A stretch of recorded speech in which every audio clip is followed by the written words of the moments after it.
Greetings, everyone. This is Payman Lorenzo, your friend, your host, your coach of the Leaders Without podcast. They have a great guest for you.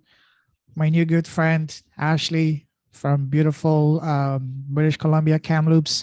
And we also part of the Sacred Surrender book, which will be going live this Friday. Today is Tuesday, March 29. It's going to go live on Friday, April 1st. But by the time you hear and listen to this podcast, it's going to be probably past it, way past it. This is episode number 181. Can't believe that already. Fast approaching to 200. So yeah, so we connected in the Sacred Surrender community with our good friend Mary Gooden, our publisher and a good friend of mine. So yeah, and we just had a brief conversation, but fun conversation enough to convince me that hey, she has a beautiful story that needs to be shared, and that's why I just say okay, let's do it right now. So it's gonna be fun. I really like what you're doing, which is helping those who are suffering from infertility and guide them where they may be energetically blocked to have kids to overcome that. And your tagline, which is very, just like you just said, short, sweet, and to the point, fertile in mind, body, and spirit. So really like that. So Ashley, welcome to the show, my friend. Thank you, Payman. It's so wonderful to be here. Pleasure's all mine. All right. So let's get going now.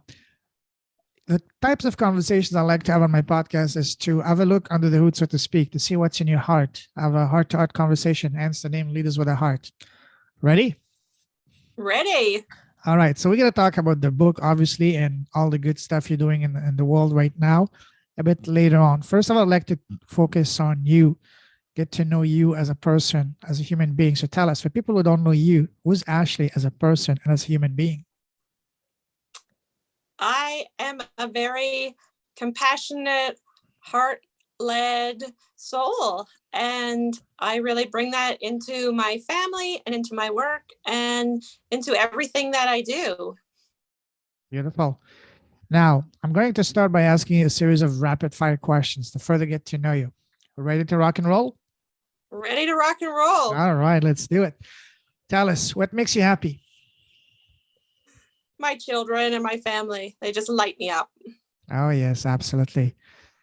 What makes you smile? The sun. Oh, yes. Oh, yes. Absolutely. Not the moon? In a different way. Oh, yeah.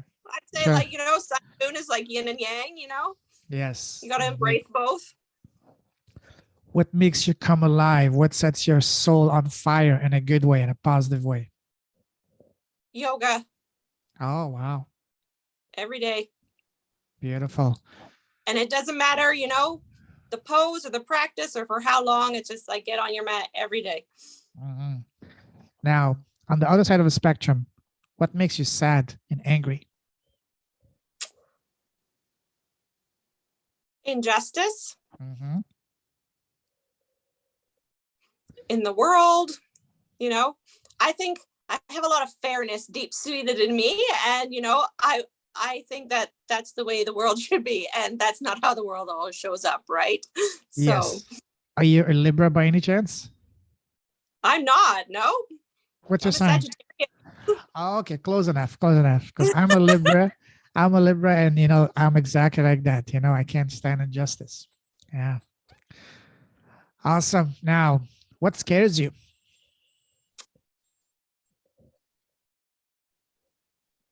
My own limiting beliefs.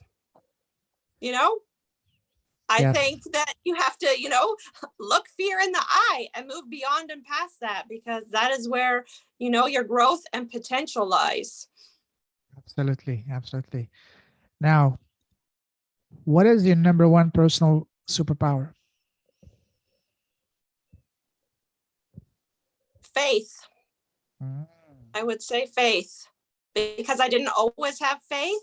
And, I've learned to trust my journey, to trust my body, to trust myself, and to trust my purpose. Beautiful. Now, let's talk about something fun.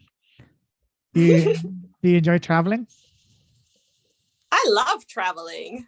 I've been a bit grounded since having children, but yeah, I used to be a jet setter. Oh, wow. Where did you go? So I moved to New Zealand as a nanny at the age of 18. Whoa. I kept going back there. I eventually met and married my husband there, and we moved back to Canada. But in between all of that, I had Europe trips and to the Caribbean, and I would go to New Zealand via Hong Kong or via Australia and just sort of make a little side detour. And I love traveling. I miss traveling, but I will get back to Yeah, traveling. absolutely. Wow. We can do an entire episode just on New Zealand because that's a country that absolutely fascinated. They're high on my list and we'll go there. So what took you first initially to New Zealand? Initially, it was me graduating high school and wanting to miss a Canadian winter. So it was like I left summer and I was like, I'm just going to have summer, nice weather for a whole year. And it was amazing. It was one of the best decisions I've ever made because it just opened up the world to me. We're so much bigger and there's more out there than the small town that we grew up in. And, Sure. it just broadened my perspectives of the world and led to international friendships and relationships. And, that later led me to going to Europe to meet all these other people that were on exchange that had come from that part of the world. So, Yeah, there's beauty in the world to see. absolutely. But why New Zealand? Because if you just wanted to have a good weather, you could have gone somewhere very close by, like in Florida or Mexico. But what made you choose New Zealand? I think it was an English-speaking country for one, Okay. and that it was smaller compared to Australia, right? Australia Yes. is big. It was like, okay, I'm going to go somewhere smaller that's similar to Canada, but very different at the same time. Because when I went in 2000, it was like stepping back in time, Really? It was so, the movies and the TV and just the culture it was so laid back and relaxed, and it was so refreshing at the same time because we live a different lifestyle here. It's very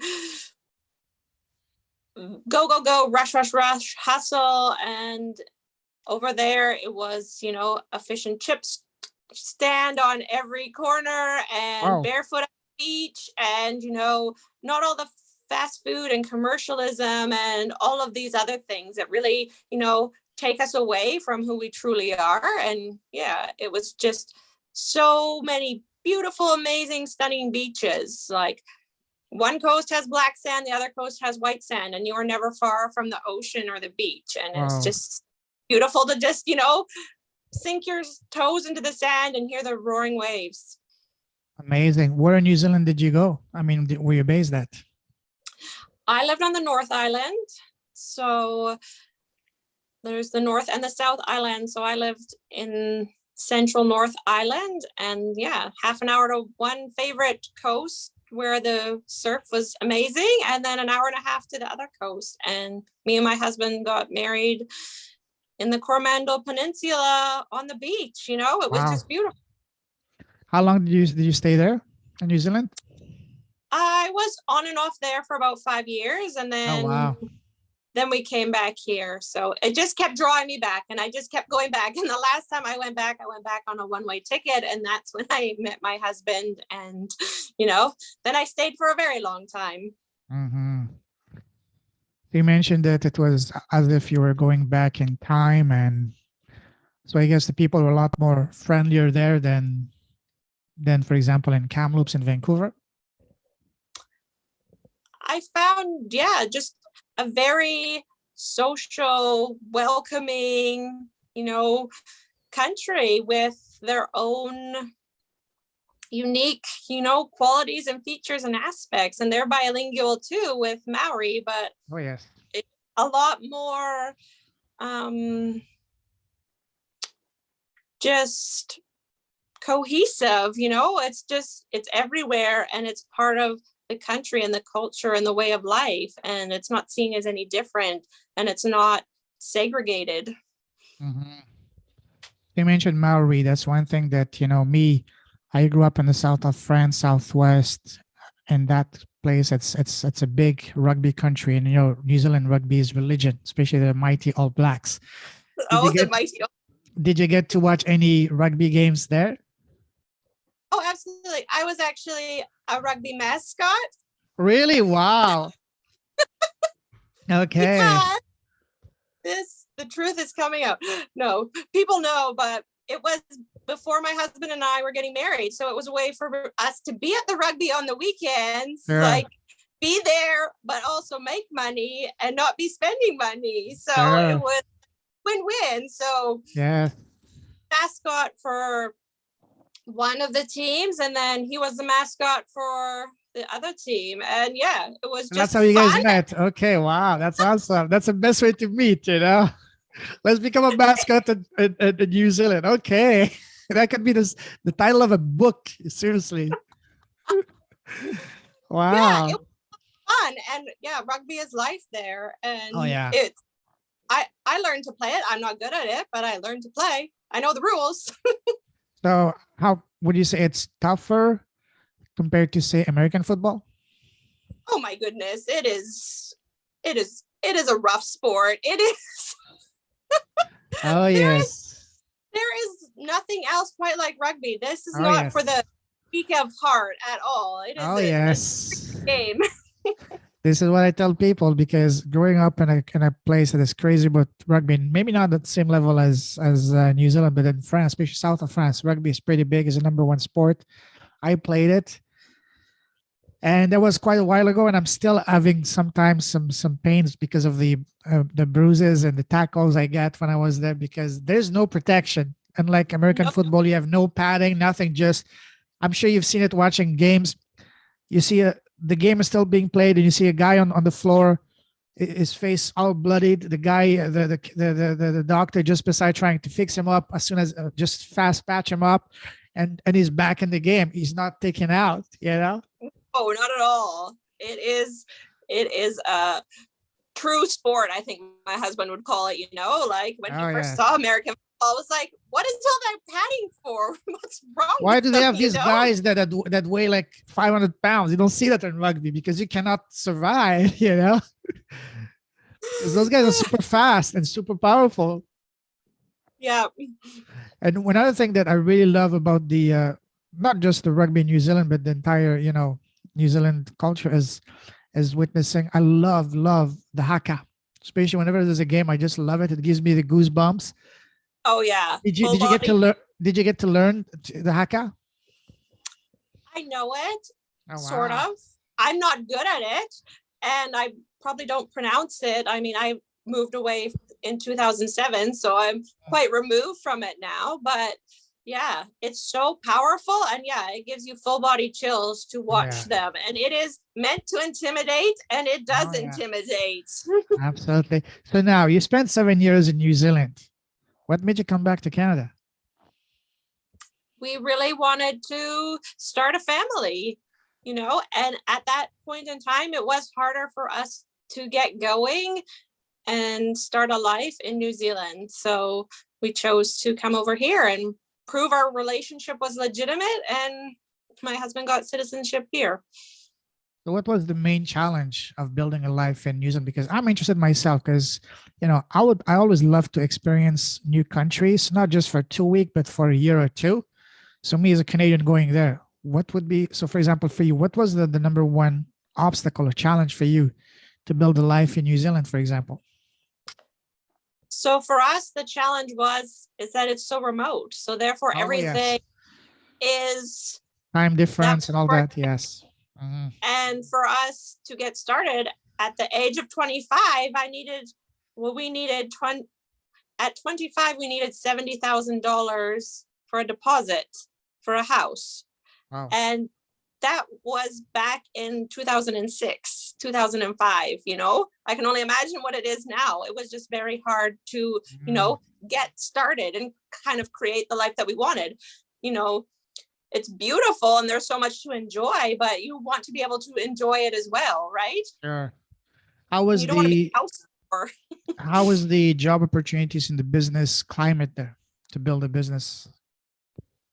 Yeah, the wages aren't comparative to, it would have taken us a long time to save that, to have what we wanted. And to move over here, we could buy a condo and we could get that start, and then we could buy a house. It was just a lot easier. Sure. So would you say that you might be looking in the future to relocate to New Zealand as a way, not maybe to retire, even before retirement, maybe, or even just retire there because of the weather and the lifestyle? Well, the dream would be 6 months and 6 months, but when we make that happen, we will see. I'll keep you posted. Let me know. I'll bring you back on the podcast. We'll do a live video, especially I want to see you and your husband doing Haka. I might join you guys as well. And, that would be awesome. Wow. See, I love traveling. This is my passion. That's why I love talking about that, especially when I see someone that has had experience living in other countries. Just before, you had another lady from Halifax, the other side of Canada, who spent years in Asia and South Korea and then the Philippines. So we spent almost like 75% of the podcast just talking about how is it living there, because this is what brings my soul alive, the traveling, the experiencing different cultures. Yeah. So but let's move forward now. Now I'd like to take you in a different type of traveling down memory line.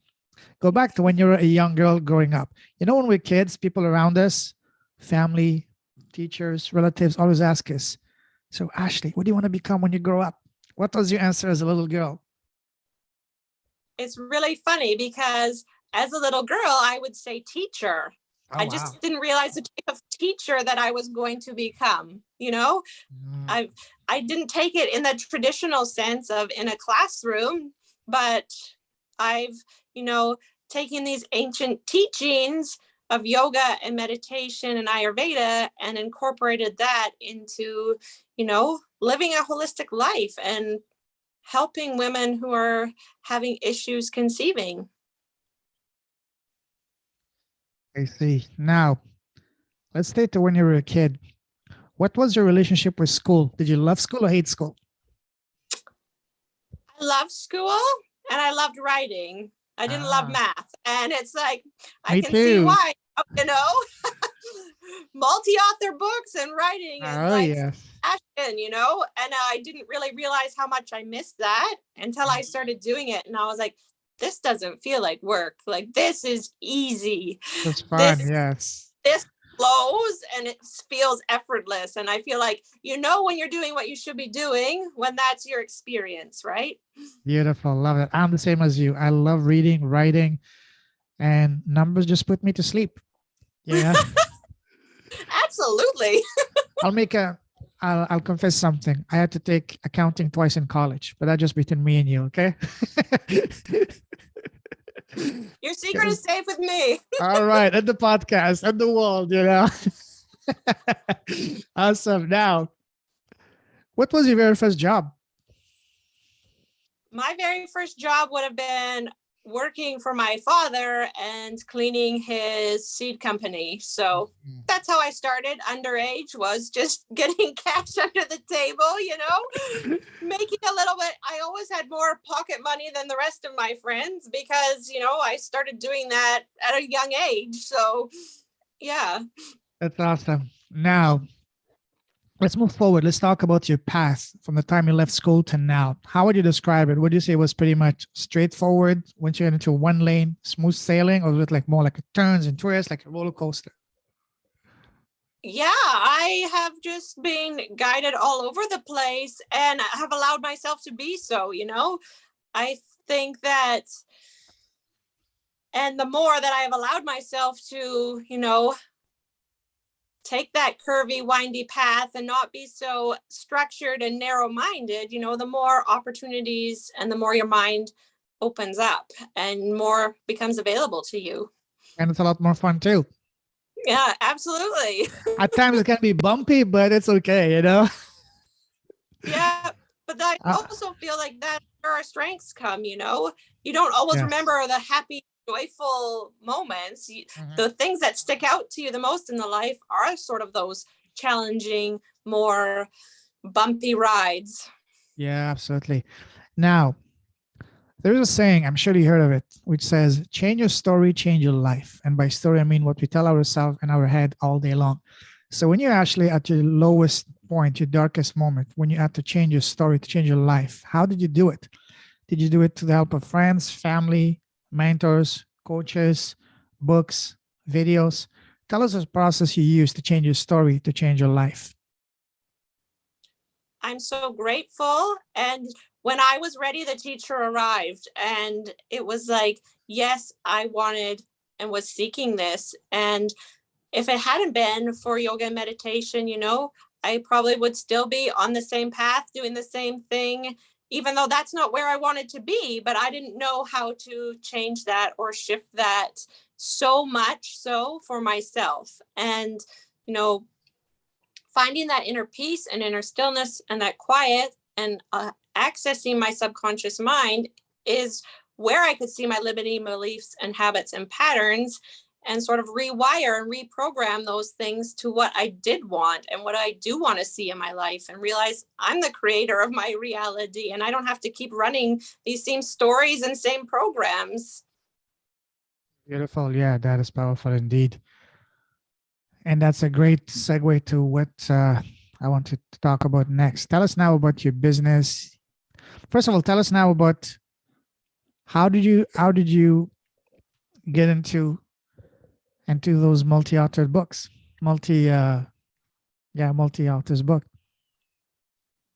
I feel like it was the right place at the right time. The first one came to me and I said yes on my 40th birthday. And it was like, Wow. Yes, I am saying yes to me. And I am saying yes to speaking my truth, because I feel like I was silent for so long.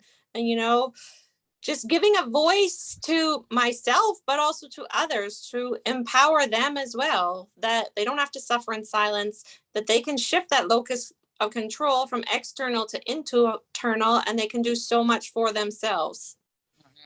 Absolutely. How challenging was it for you to actually start writing? Because we all, want to write a book, but there's nothing worse than you staring at that blank screen and the cursor blinking, ding, ding, dings. So how was it challenging for you? It just, as you said, just flowed automatically. The first time I did it, we had dropped into meditation, and literally it was like a Zoom room, and there was support there if we needed, but I literally wrote for probably 2.5 hours, and that was the basis of my chapter for the sacred surrender. And I cried and wrote until I couldn't cry or write anymore, and I just feel like what poured out of me was what needed to pour onto the page. And then I just refined that, but the basis was there. And for sacred surrender, I questioned, I'm not having the same experience. Is this as powerful? Is this as impactful as what I wrote before, right? And those judgments come in and the expectations. And it was like, no, this serves and has a different purpose. And, but the same thing, I just dropped into meditation and wrote from that place and was guided from that place, and then just refined that. Beautiful. Beautiful. It's, you mentioned meditation and crying. So both of these practices, I'm sure they can help you, because when you write, especially if you're in a state of emotional state of crying, you will write something different than if you were writing just as being, quote unquote, not crying and normal. So how different your chapter would have been if you had written it while not crying. Right. Well, I think it probably would have been held back, right? I wouldn't have put all of the emotion and heartfelt feelings into it. And, it just takes it to that deeper level. And that is, part of the therapeutic healing process for me as well. Absolutely. I don't think we're ever done, or that we've ever arrived. It keeps going, and you just keep peeling back these layers. Absolutely. Absolutely. Now, let's talk about your business. Tell us the impact you're having in the world now through your business.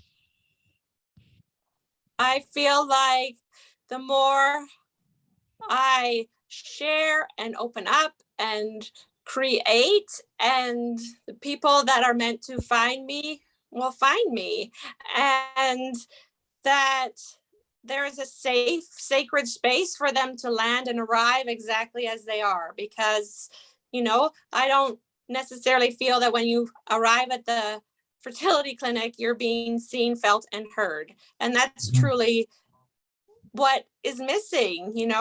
It's very much an exchange, but does it feel good energetically in your body? Not so much. Absolutely. So tell us about the program that you have. How are you helping people, especially people are facing the issue of infertility?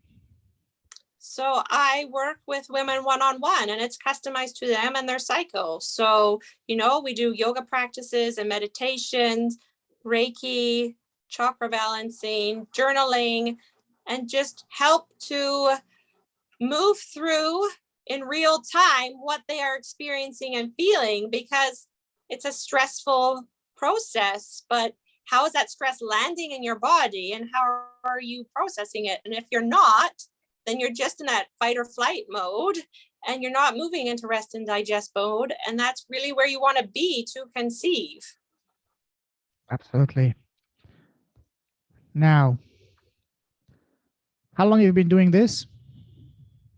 So this has been a COVID pivotal transition where I was just a yoga meditation teacher, and then the world changed and everything shut down. And it was like, and I had also had another baby. So it was, I want to make my life work for me, not the other way around. And I want to impact people in a more meaningful way. So yoga and meditation on their own are great. I do them every day, but by adding these ancient teachings and wisdoms, I have, been able to conceive naturally. And I know why that was, and where I was stuck, and why I was blocked. And, I had unexplained infertility, and it was like, I found my own answers. What was blocking you? Was it mental, or was it? It was an unconscious loss that I was creating in my life from my childhood. So I realized on my yoga mat in a meditation that I was, recreating loss, because it was wired really in my nervous system, from the loss of my brother. And I hadn't, processed that and released all of these stuck, stored emotions in my body. They were all still there, and they were all showing up in different ways in my life every day. And I finally had peace with the past, and I could let the past go. How did you achieve that? Was it through meditation, through seeking professional help? Through meditation and yoga. Okay. And not the yoga that you see, not these hot, vigorous classes. It was, yin yoga, which is longer held poses on your mat, where you get into the issues in your tissues, where your emotions and things are stored, and restorative practices where you truly rest and give your body what it needs. So that, because I was operating in fight or flight mode for decades, and I didn't know how to shift out of that and get myself out of that. And once I learned that, it was like, oh, this is how I'm meant to feel. This is how I'm meant to be.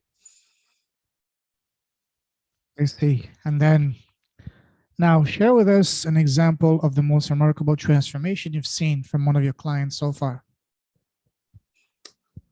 I think that simply, even just including just mantra in your day, can be, and finding those practices that are helping you, just finding what you need and giving that to yourself. And it's not so much of me just spilling knowledge onto them. It's them taking what they need and embodying it themselves. And that's where the transformation occurs. And that's where the transformation occurred for me, was not just knowledge being given to me, but how did I apply that? And that is where, you see the transformation. It's in the doing. Beautiful. Now, let me ask you now a series of rapid fire questions to to finish here. What's the best piece of advice you've received so far in your life? That you don't have a problem, you are the problem, but you are also the solution. So that was very enlightening wisdom to me. And it took a while for me to work through and process that. And I see that it shows up in various ways still in my life. And it's like, okay, what is the lesson in this? What is this here to teach me? Absolutely. What has been so far the worst piece of advice you've received so far? Other than get a job. I think that, in the business world, that it can be a one size fits all kind of approach. And it's like, I'm not a one size fits all person, and I don't believe anybody else is. So that doesn't work for me. And that doesn't serve my clients. Yes. Now, imagine that you were blessed with a time machine. You can go back in time and sit face to face with the 18-year-old Ashley. What's the number one piece of advice you would give to her, knowing all that you know now? To trust that you are exactly where you're meant to be, and everything is happening in divine timing, and to release the resistance when you think life isn't showing up for you as you think it should be. Beautiful. Now, do you have your own podcast? I do not have my own podcast. What's the reason? The reason is because I have 3 blessed, beautiful children in my home. And so I pick and choose my times to be on podcasts. But that day may arrive. Oh, yes, I can imagine. Okay. Imagine now that you have a podcast, very successful, and today you have the most special person in your life, which is you're interviewing yourself. What's the first question you want to ask yourself? What's the first question that comes to your mind? Don't think too much.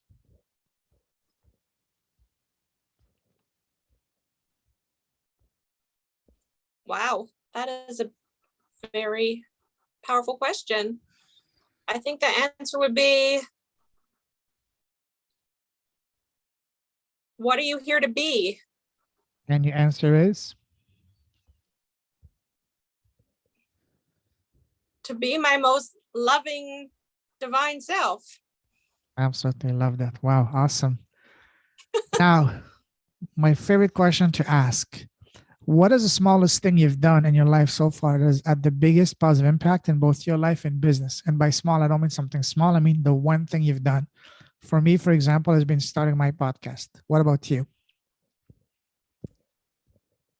For me, it is getting on my mat every day, giving my body what it needs, listening to my body, because I notice things that come out of myself, probably things that will come out in this podcast every single day, and how what you do on your mat goes off of your mat with you. And It's just a pure reflection of how you live your life. Absolutely. Listen, Ashley, amazing talking to you, especially love your story. We can do an entire, and I told you that could be a chapter, not the chapter, a topic for an entire book. Living in New Zealand, your experience there, everything that you learn, all the amazing stories, anecdotes, that could be an entire book, and we could do an entire podcast on that. But let's wrap this up here. If someone wants to connect with you, what's the best way to do so? The best way to connect with me is through my Holistic Fertility Coach Facebook group.